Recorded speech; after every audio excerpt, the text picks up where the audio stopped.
بسم اللہ الرحمن الرحیم۔ السلام علیکم، ہمارے چینل میں خوش آمدید ناظرین۔ آج آپ کے لیے میں انتہائی خوفناک، سنسنی خیز اور دلچسپ کہانی لے کر آئی ہوں، لیکن کہانی شروع کرنے سے پہلے آپ سے گزارش ہے کہ اگر آپ ہمارے چینل پر نئے ہیں تو ہمارے چینل کو ضرور سبسکرائب کیجیے تاکہ آپ کو ہماری ویڈیوز سب سے پہلے ملیں۔ جب میں یونیورسٹی جانے کے لیے صبح گھر سے نکلا تو اس وقت آسمان پر ہلکے ہلکے بادل کے ٹکڑے تھے، مگر جب میں دوپہر کو یونیورسٹی سے واپس آیا تو اس وقت تک اچھی خاصی بارش ہو چکی تھی۔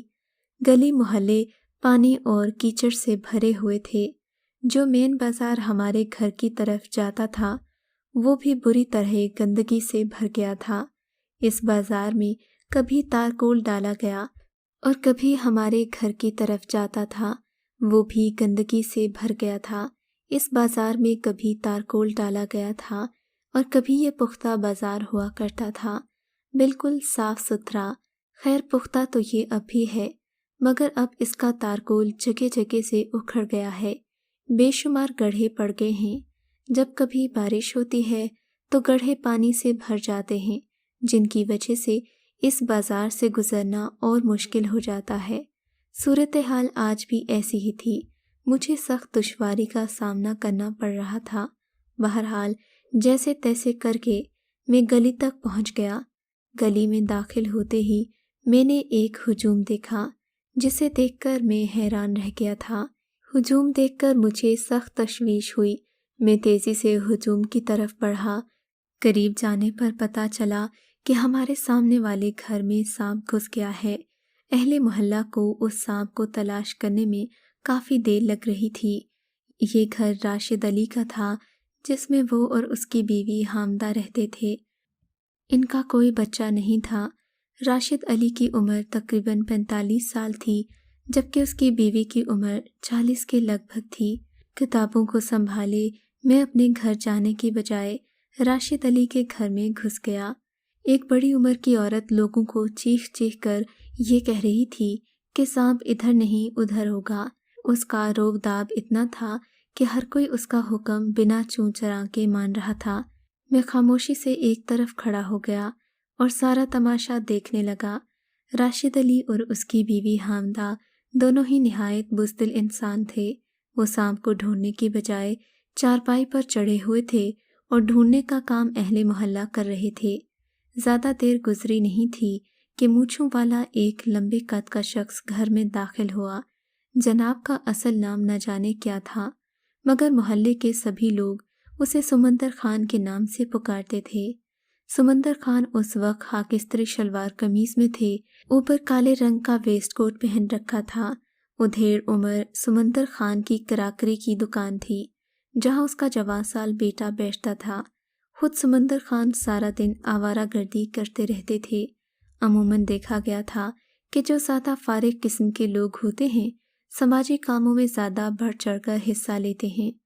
سمندر خان کا حال بھی ایسا ہی تھا، جہاں کوئی مسئلہ نظر آتا فوراً پہنچ جاتے۔ ان کا گھر محلے کی دوسری نکڑ پر تھا، مگر پھر بھی وہ یہاں تک پہنچ گئے تھے۔ یہاں پہنچ جانا ہی اصل میں ان کی عادت کا حصہ تھا۔ آتے ہی انہوں نے گرج دار آواز میں سانپ کے بارے میں پوچھا اور پھر سارے گھر کو الٹ پلٹ کر رکھ دیا۔ انہوں نے ہر چیز کو الٹ دینا اپنا فرض سمجھا جو قرینے سے کسی بھی جگہ پڑھی تھی۔ سمندر خان کا انداز ایسا تھا جیسے کہ ان کے انتظار میں ہی سانپ کہیں چھپ کر بیٹھا ہے کہ سمندر خان آئے اور اسے پکڑ لے۔ سمندر خان کی دست درازی دیکھ کر غصے سے پٹختی ماسی وہاں سے باہر چلی گئی، جیسے اب یہاں اس کا کوئی کام نہ رہا ہو۔ یہ عورت جو پہلے سب پر حکم چلا رہی تھی اب اس کی کوئی نہیں سن رہا تھا۔ سبھی سمندر خان کی جانب متوجہ تھے۔ راشد علی اور اس کی بیوی ابھی بھی خوف سے تھر تھر کانپ رہے تھے۔ راشد علی نے لڑکھڑاتی آواز میں بتایا کہ وہ دروازے کے قریب آ کر اس طرف پیٹی کے نیچے گھس گیا تھا۔ اس کے بعد انہیں پتہ نہیں چلا۔ سمندر خان نے ہاتھ اٹھا کر اسے خاموش کروا دیا اور ان کے قدم پیٹی کی طرف بڑھنے لگے۔ پیٹی جہازی سائز کی تھی۔ اس کے چاروں کونوں کے نیچے ایک ایک اینٹ دے کر اسے زمین کی سطح سے اونچا رکھا گیا تھا۔ سمندر خان پیٹی کو دونوں قدموں کے فاصلے پر رک کر زمین کے سینے سے گھٹنے ٹیک کر اور گردن جھکا کر نیچے دیکھنے لگے۔ پھر انہوں نے اپنی جیب سے ٹارچ والا سیل فون برآمد کیا اور اس کی روشنی پیٹی کے نیچے ڈال کر سانپ کو تلاش کرنے لگے۔ ساتھ ہی ساتھ منہ سے ہوش ہوش کی آوازیں بھی نکالیں، مگر نتیجہ کوئی نہ ملا۔ چنانچہ سمندر خان اٹھے اور گھر کے ایک کونے سے ایک ڈنڈا اٹھا لائے۔ ڈنڈے کو انہوں نے پیٹی کے نیچے گھسیڑ دیا اور پھر ادھر ادھر پھیرنے لگے۔ اگر کچھ نیچے ہوتا تو فوراً ظاہر ہوتا، مگر شاید نیچے کچھ تھا ہی نہیں۔ سمندر خان نے کہا، پیٹی کی چاروں اینٹوں کو نیچے سے نکالنا پڑے گا۔ ان کا خیال تھا کہ اگر سانپ نیچے ہوا تو خود ہی تپ کر مر جائے گا، اس کے بعد پیٹی کو سائڈ پر کر کے دیکھ لیں گے۔ دل تو میرا بھی یہی چاہ رہا تھا کہ یہاں رکوں اور سانپ کا عبرتناک انجام ہوتے دیکھوں، مگر مسئلہ یہ تھا کہ میرے امتحانات سر پر تھے، مجھے ان کی تیاری کرنا تھی۔ ابھی تو مجھے اپنا کیچڑ سے اٹا ہوا یونیفارم بھی چینج کرنا تھا، اسی لیے میں اپنے گھر کو ہو لیا۔ سانپ کا جو انجام ہوتا وہ تو مجھے بعد میں پتہ چل ہی جاتا۔ جاتے جاتے راشد علی اور اس کی بیوی حامدہ کے قریب گیا اور پوچھا، ویسے سانپ تھا کون سے رنگ کا؟ راشد علی نے بتایا کہ یہ سانپ کالے رنگ کا تھا۔ ہمارے گھر کی بائیں جانب راشد علی کا گھر تھا، دروازے تقریباً اکٹھے ہی ہوتے تھے۔ میں سوچ رہا تھا اگر سانپ ہمارے گھر میں گھس جاتا تو جو ہنگامہ اس وقت راشد علی کے گھر میں برپا تھا وہ ہمارے گھر پر ہوتا۔ میں گھر جا کر یونیفارم چینج کرنے لگا۔ اس کے بعد میں نے کھانا کھایا اور پھر گھر والوں کے ساتھ بیزی ہو گیا۔ میرے گھر میں ماموں آئے ہوئے تھے۔ ماموں کا نام حکیم زبیر ہے۔ ریٹائرمنٹ کے بعد اب وہ فارغ زندگی گزار رہے تھے۔ ماموں سیلانی طبیعت کے مالک تھے۔ جس شہر میں کوئی رشتہ دار یا واقف کار ان کا پایا جاتا وہ انہی شہروں میں گھومتے رہتے تھے۔ ہمارے یہاں بھی وہ اس وجہ سے آ جاتے تھے کہ انہیں پہاڑ بہت اچھے لگتے تھے، مگر افسوس جس جگہ ہم رہتے تھے وہاں پر پہاڑ بہت کم تھے، جو تھے بھی انہیں ڈائنامائٹ سے اڑا کر صاف کر دیا جاتا۔ میں کھانا کھا چکا تھا۔ امی نے بتایا کہ آج مائرہ کا فون آیا تھا، اس نے اپنی خیریت بتائی ہے، ساتھ ہی تمہاری خیریت بھی پوچھ رہی تھی۔ مائرہ میری بہن کا نام ہے، وہ گجرانوالہ شہر میں بیاہی گئی ہے۔ اس کی شادی کو 4 سال کا عرصہ گزر چکا ہے۔ وہ 2 گول مٹول بچوں کی ماں بن چکی تھی۔ میں اس وقت چھوٹا سا تھا جب ابا جی وفات پا گئے تھے۔ ہماری کچھ زمینیں تھیں جو ہم نے ٹھیکے پر دے رکھی تھیں، اس سے جو آمدنی ہوتی تھی اس سے ہمارا گزر بسر ہو جاتا تھا۔ البتہ 1-2 چھوٹے موٹے کام کرنے کے بعد میں کتابیں لے کر بیٹھ گیا۔ بجلی غائب تھی اور گھر کے اندر قدرتی روشنی زیادہ نہیں پڑ رہی تھی۔ آسمان پر ابھی بھی بادل تھے مگر بارش اب نہیں ہو رہی تھی۔ میں کتابیں لے کر اوپر چلا گیا کہ جب بارش ہوگی تو نیچے آ جاؤں گا۔ مجھے مطالعہ کرتے بھی زیادہ دیر نہیں گزری تھی کہ مجھے راشد علی کے گھر سے اس کے بیوی کے چیخنے کی آواز سنائی دی۔ پہلے تو میں یہی سمجھا کہ شاید حامدہ کو سانپ نے کاٹ لیا ہو، مگر پھر اس کا واویلا سنائی دینا شروع ہوا تو مجھے کچھ حوصلہ ہوا۔ وہ کسی بات پر راشد علی کو کوس رہی تھی۔ میں نے بہتر جانا کہ جا کر دیکھوں اصل معاملہ کیا ہے۔ میں ایک بار پھر راشد علی کے گھر چلا گیا۔ دیکھتا ہوں کہ حامدہ کے ہاتھ میں کچھ خط تھے اور وہ کسی شبانہ نام کی لڑکی کو چڑیل، بھوتنی اور کتیا جیسے القابات سے تشبیہ دے رہی تھی۔ کچھ لوگ حامدہ کو چپ کرانے کی کوشش کر رہے تھے، مگر میں جانتا تھا اب یہ چپ ہونے والی ہرگز نہیں۔ حامدہ جب کبھی لڑنے کے انداز میں بولتی تو کسی بریک فیل گاڑی کی طرح آگے ہی بڑھتی چلی جاتی۔ میں اکثر سوچا کرتا تھا کہ راشد علی جیسے بھلے مانس شخص کو کہ جانے راشد جیسا سیدھا سادہ شخص حامدہ جیسی لڑاکا عورت کے ساتھ کیسے رہ رہا ہے۔ پتہ نہیں اب اصل ماجرا کیا تھا، یہاں رہ کر پتہ چل بھی نہیں سکتا تھا کیونکہ حامدہ بول رہی تھی، اور پھر جب حامدہ بولتی تو اس کے سامنے کوئی اور بول نہیں سکتا تھا، اور جو بولتی گالیوں اور خرافات کے علاوہ کچھ نہیں ہوتا تھا۔ میری نظر جواد نامی ایک نوعمر لڑکے پر پڑی۔ وہ اس گلی میں رہتا تھا اور ایک فلاحی کام میں بڑھ چڑھ کر حصہ لے رہا تھا۔ یقیناً مذکورہ بالا واقعے کا عینی شاہد بھی تھا۔ میں نے اسے بازو سے پکڑا اور باہر لے گیا۔ گلی میں جا کر میں نے اس سے پوچھا کہ یہ کیا ماجرا ہے، حامدہ اتنا شور کیوں مچا رہی ہے؟ اس نے پہلے تو بے وقوفوں کی طرح دانت نکال کر اپنی بیہودہ ہنسی کا مظاہرہ کیا، پھر سر کھجاتے ہوئے بتانے لگا، ہونا کیا ہے، وہ سمندر خان ہے نا، جب سانپ کہیں سے بھی اور پیٹی کے نیچے سے بھی نہ ملا تو اس نے سوچا کہ شاید سانپ پیٹی کے اندر گھس گیا ہے، اسی لیے پیٹی کو کھول کر چیک کر لینا چاہیے۔ یہی تو بات ہے جس کی وجہ سے یہ اتنا سارا تنازع اٹھا ہے۔ ہوا یوں کہ پیٹی کھولی گئی، سب سے پہلے اس کا اوپر کا سامان ہٹایا گیا۔ کسی نے خیال کیا کہ یہ سانپ پیٹی کی تہہ میں چلا گیا ہے، بس پھر کیا تھا، پیٹی کا سارا سامان نکالا گیا، سانپ تو نہ ملا، البتہ پیٹی کی تہہ سے کچھ خطوط مل گئے جو شبانہ نام کی لڑکی نے شادی سے پہلے محترم راشد علی کو لکھے تھے۔ جیسے ہی خطوط حامدہ کے ہاتھ تک پہنچے، ایک ہنگامہ کھڑا ہو گیا جو ابھی تک رکنے کا نام نہیں لے رہا۔ جواد نے کہا اور ایک بار پھر اندر چلا گیا۔ اب میرا یہاں رکنے کا کوئی مقصد نہیں تھا، سانپ تو ملا نہیں تھا، خطوط مل گئے تھے۔ اب یہ تماشا رات گئے تک جاری رہتا۔ میرے ایگزامز قریب آنے والے تھے، میں اس پوزیشن میں نہیں تھا کہ وقت کا زیادہ ضیاع کر سکوں، سو میں واپس گھر چلا گیا۔ اب میں پڑھنے میں مصروف ہو گیا تھا۔ تھوڑی دیر کے بعد حامدہ کے رونے کی آوازیں میرے کانوں میں پڑنے لگیں۔ میں کتاب پڑھنے کی کوشش کر رہا تھا مگر بار بار میرا دھیان بھٹک رہا تھا۔ کسی طرح میں اس کام میں کامیاب بھی رہا۔ آہستہ آہستہ آوازیں معدوم ہونے لگیں۔ میں خاصی دیر تک سٹڈی کرتا رہا۔ لائٹ ابھی تک نہیں آئی تھی، کوئی فنی خرابی ہو گئی تھی کیونکہ برسات میں اکثر ایسا ہو جاتا تھا۔ شام کی سیاہی دن کے اجالے کے آڑے آنے لگتی اور دھیرے دھیرے اپنے اندر نگلنے لگی۔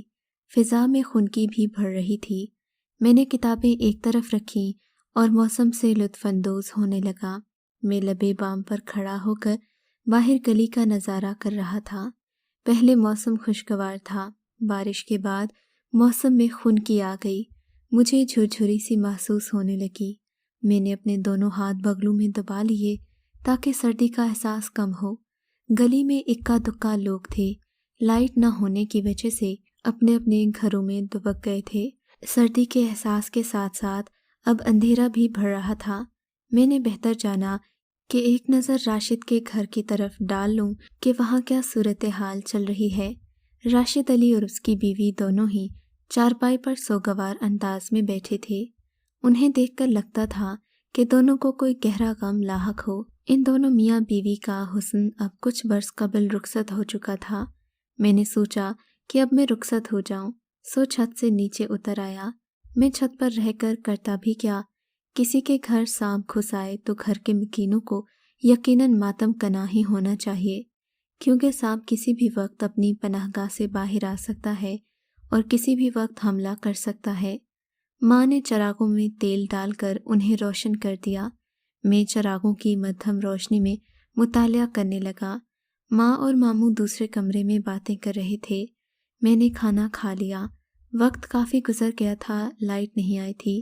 اس وقت بھی مجھے شدید سردی محسوس ہو رہی تھی، شاید ہلکا سا بخار بھی ہونے لگا تھا۔ جی میں آیا کہ ڈاکٹر سے جا کر دوا لے آؤں، مگر پھر اس خیال کو جھٹک دیا کہ ابھی ہلکی سی حرارت ہی تو ہے۔ بہرحال سردی کے احساس کو کم کرنے کے لیے میں نے آتش دان میں لکڑیاں ڈال کر آگ جلا دی۔ ہمارا گھر پرانے طرز کا تھا، دونوں کمروں میں آتش دان بنے ہوئے تھے۔ دوسرے کمرے میں ماں اور ماموں نے آتش دان روشن کر لیا تھا۔ ہمارے یہاں گیس جیسی نعمت ناپید ہے، اسی لیے ایندھن کے طور پر درختوں کی لکڑیاں، کوئلہ، مٹی کا تیل، گیس اور بھینسوں کے گوبر کے اپلے استعمال ہوتے ہیں۔ آتش دان روشن ہوا تو ذہن پر غنودگی سی طاری ہونے لگی۔ لائٹ آنے کا نام نہیں لے رہی تھی۔ میں نے سوچا کہ اب سو جاتا ہوں، صبح جلدی اٹھ کر سٹڈی کر لوں گا۔ میں اٹھا اور جا کر چٹائی اٹھا لایا، جسے میں نے آتش دان کے سامنے کچھ فاصلے پر بچھا دیا۔ چٹائی کے اوپر 2-3 موٹی چادریں بچھا دیں، اس کے بعد اپنے اوپر کمبل لپیٹ کر سونے کے لیے لیٹ آیا۔ آتش دان کی حدت مجھ تک پہنچ رہی تھی۔ جلد ہی میری آنکھوں پر نیند طاری ہو گئی، پتہ ہی نہ چلا کب میں نیند کی وادیوں میں پہنچ گیا۔ رات کا نہ جانے کون سا پہر تھا جب کسی کی سرسراہٹ سے میری آنکھ کھل گئی، پہلے تو میری سمجھ میں کچھ بھی نہیں آیا، پھر جب میں نے آنکھوں کے سامنے سے دھند چھٹی اور دیکھا تو پاؤں کے نیچے سے زمین نکلنے والا جملہ صحیح طور پر سمجھ آنے لگا۔ یہاں جو صورتحال تھی وہ ذرا مختلف تھی۔ میرے پاؤں کے نیچے زمین نہیں تھی، بلکہ میں پورے کا پورا زمین پر لیٹا ہوا تھا۔ مجھے اپنا پورا وجود زمین میں دھنستا ہوا محسوس ہوا۔ میرے سینے پر ایک کالا زہریلا سانپ بیٹھا ہوا تھا اور وہ نیچے سے اپنے جسم کو بل دیے ہوئے تھا، مگر اس کا پھن اٹھا ہوا تھا اور وہ براہ راست میری آنکھوں میں دیکھ رہا تھا۔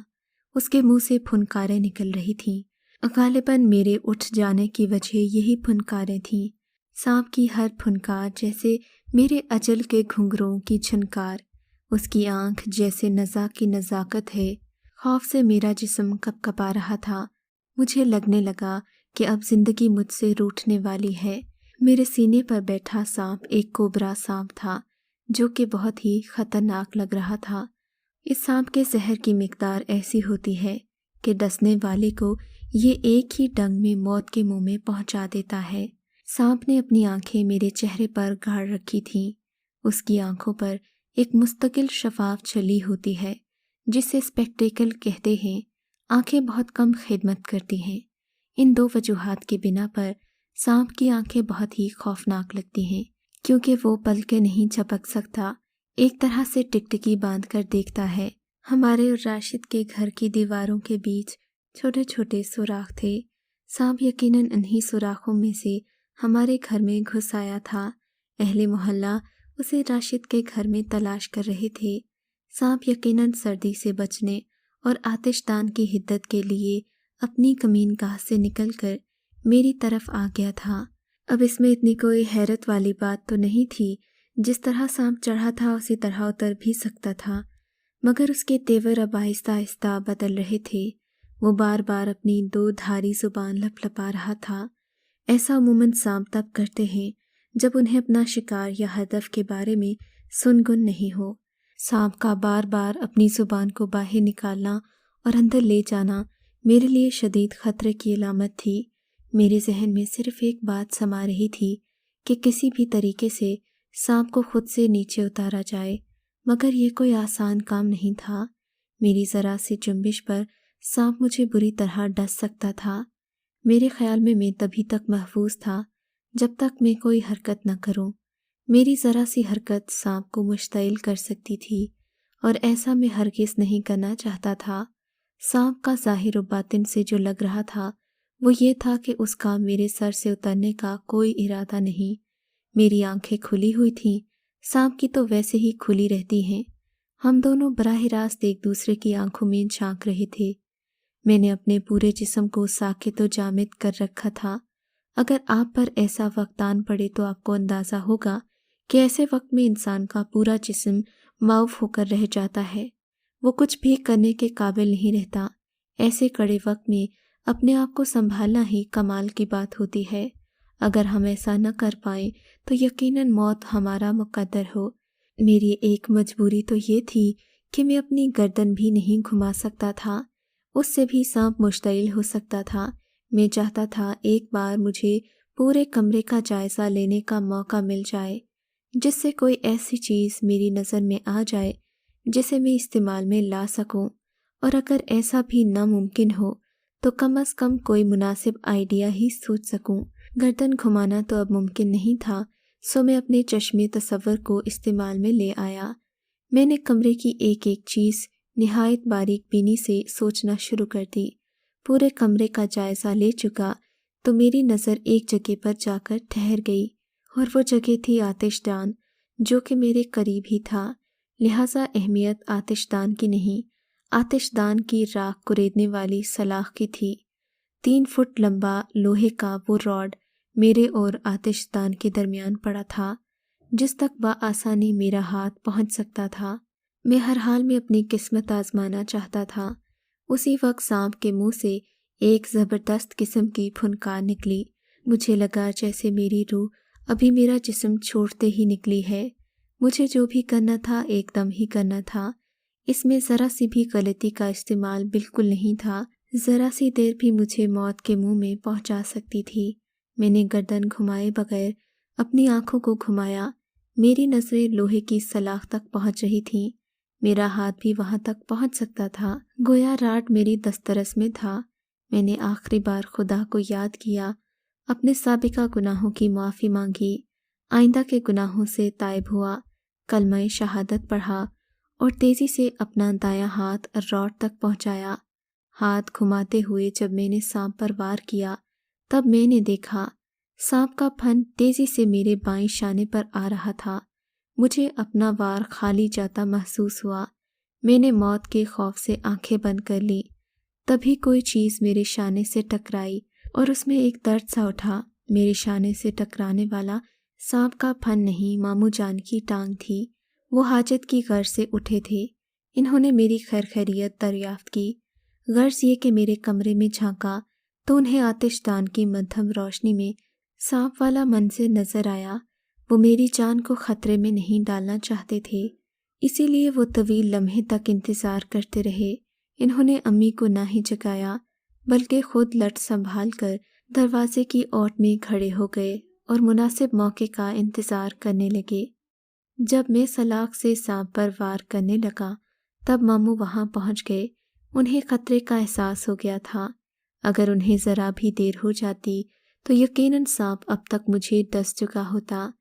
سانپ نے میرے بائیں شانے پر حملہ کیا تھا اور ماموں نے اسے روکنے کے لیے مدافعتی حملہ کیا تھا۔ تب ماموں کا لٹ میرے شانے پر لگا تھا جس سے میرے شانے میں درد اٹھا تھا۔ ماموں کے لٹ کے پہلے ہی وار سے سانپ دور جا گرا۔ ساتھ ہی ماموں نے میرا ہاتھ پکڑ کر مجھے پیچھے گھسیٹ لیا۔ حواس بحال ہوتے ہی میں فوراً سنبھل گیا۔ اس سے پہلے کہ سانپ بھی سنبھل جاتا ماموں نے فوراً ہی اس پر دوسرا حملہ کر دیا۔ اب کی بار لٹ سانپ کے سر پر پڑا تھا۔ اس کا سر پھٹ گیا، آنکھیں اندر کو پچک گئیں اور منہ بری طرح کھل گیا۔ ساتھ ہی سانپ زمین پر بری طرح پٹخیاں کھانے لگا۔ ماموں نے اسی پر بس نہیں کیا، وہ سانپ پر پے در پے وار کرتے رہے، جو سانپ کو پتہ نہیں کہاں کہاں لگتے رہے۔ تھوڑی ہی دیر میں سانپ ہمارے سامنے پڑا تھا۔ اگلے روز یہ بات پورے محلے میں پھیل گئی کہ جس سانپ کو راشد کے گھر میں تلاش کیا جا رہا تھا وہ آگ تاپنے کے لیے آدھ پون گھنٹہ میرے سینے پر سوار رہا۔ یہ بات کئی لوگوں نے مجھ سے روک کر پوچھی۔ یہ بات راشد اور حامدہ کے گھر میں بھی پہنچ گئی۔ انہیں اس بات کا یقین نہیں آ رہا تھا۔ جس سانپ سے وہ اتنا ڈرے ہوئے تھے وہ آدھ پونا گھنٹہ میرے سینے پر سوار رہا۔ میں نے کہا دراصل سانپ سردی سے ٹھٹر رہا تھا، میں نے خود ہی اسے اپنے اوپر بٹھا لیا تھا تاکہ وہ گرمی حاصل کرے۔ دونوں کی آنکھیں حیرت سے پھٹ پڑیں۔ تم نے ایسا کیوں کیا؟ میں ہنسنے لگا۔ میں نے کہا اس لیے کہ تم بھی ہمت پیدا کر سکو، اپنے حالات کا سامنا کرو، اپنے آپ کو تماشا بننے سے روکو اور یہ کہ ایک دوسرے کا سہارا بنو۔ حامدہ رندھی ہوئی آواز میں بولی، جمال یہ سب کچھ تم نے ہماری خاطر کیا؟ میں نے گرم لوہے پر چوٹ کی۔ ہاں، تم دونوں وعدہ کرو کہ آج کے بعد کبھی نہیں لڑو گے، ایک دوسرے کی قدر کرو گے۔ یہ دونوں تو باقاعدہ رونے لگے، کہنے لگے آج کے بعد ہم کبھی نہیں لڑیں گے، تم سے وعدہ کرتے ہیں۔ یہ جملہ سن کر میں انہیں دروازے میں روتا چھوڑ کر بازار کی طرف چل پڑا۔ رات کو سانپ کے آدھا پون گھنٹہ میرے سینے پر بیٹھنے سے وہاں پر جو بوجھ پڑا تھا وہ اب سرکتا ہوا محسوس ہو رہا تھا۔ شاید کہ میری مذکورہ بات سے وہ دونوں آپس میں لڑنا چھوڑ دیں اور ایک دوسرے کی عزت کرنے لگیں۔ دوستو، آپ کا کیا خیال ہے؟ ہمیں کامنٹ سیکشن میں اس کہانی کے بارے میں ضرور بتائیے گا۔ اگر آپ کو یہ کہانی اچھی لگی ہے تو اس ویڈیو کو لائک کیجیے اور اس طرح کی مزید ویڈیوز دیکھنے کے لیے ہمارے چینل کو سبسکرائب کیجیے۔ اور ہاں، اگر آپ کی کسی دوست، رشتہ دار یا بہن کے ساتھ خدا نہ کرے ایسا کوئی واقعہ پیش آیا ہے تو ہمیں کامنٹ سیکشن میں اس کے بارے میں ضرور بتائیے۔